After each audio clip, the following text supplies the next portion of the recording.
being dissolved, Paul Hoover pursued a career in a band called Life and Art. I actually didn't go solo per se, but joined a rock and roll band called Life and Art. He went to this band, he thought they were it, he thought that was going to be his big break, and the only gig they could get was at the No Future Cafe. I don't really think they have the skill and the talent needed to really make it. You know, they had a lot of maturing to do musically, you might say. And so that's kind of where that whole thing, I felt like it was going nowhere, really, really fast. Paul was really the easiest one to recruit. He was a little bit, probably had a little bit too much pride to come back himself, but it was just a matter of giving him the opportunity, and he was excited to come back to it.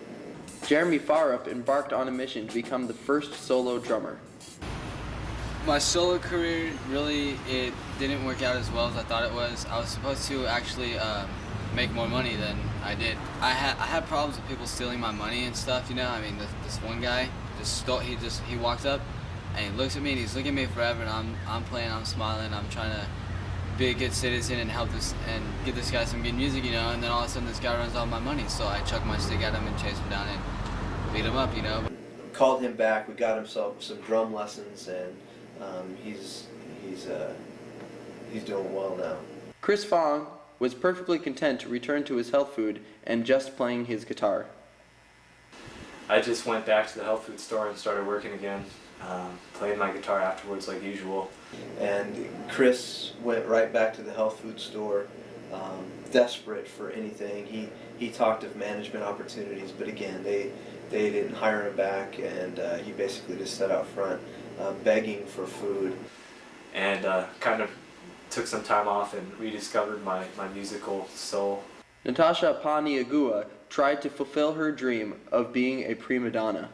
It was okay. I mean, it wasn't what I expected it to be, but it was okay. I mean, I didn't get horrible reviews, but I didn't necessarily get great ones. But I mean, it was good, and it was a good growing experience. Look at this stuff, isn't it neat?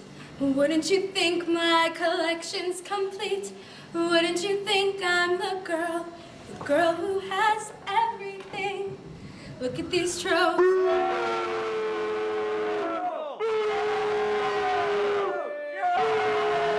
It didn't go well, and you might say it went very poorly, actually, as I reflect. Ashley Fenderson wanted to inspire the youth of today to be as great as she is.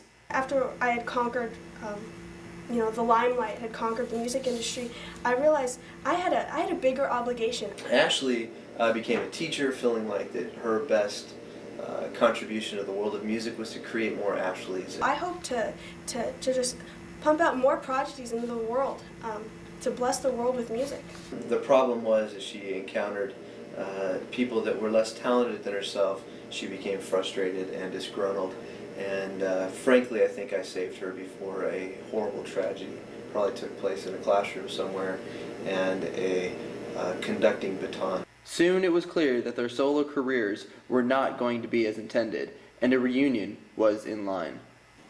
It had been a couple of years since the breakup, and we would always get fan requests for a reunion. I realized how much I had missed them and how much I needed them to be there with me and for me, and how great we were as a team, you know, and how we could all just make really great music together as a band, and there was no getting around that. They've played together now long enough to know that this is the place that they can be most effective. I think that they've gotten the solo careers and the pursuit of being a diva and being a hip-hop star. Paul still sometimes dreams about being in a boy band, but I think other than that, the rest of them are happy where they are and realize that this is where they can be best used and most effective. And I'm excited that vision that I had so many years ago, as I encountered each of these, was able to finally be realized with Facedown. Through all the trials of being a band, Facedown has overcome addiction and bickering. They are primed to be doing worship at St. Gabriel Union Church for many years, and have realized that without each other, they are nothing.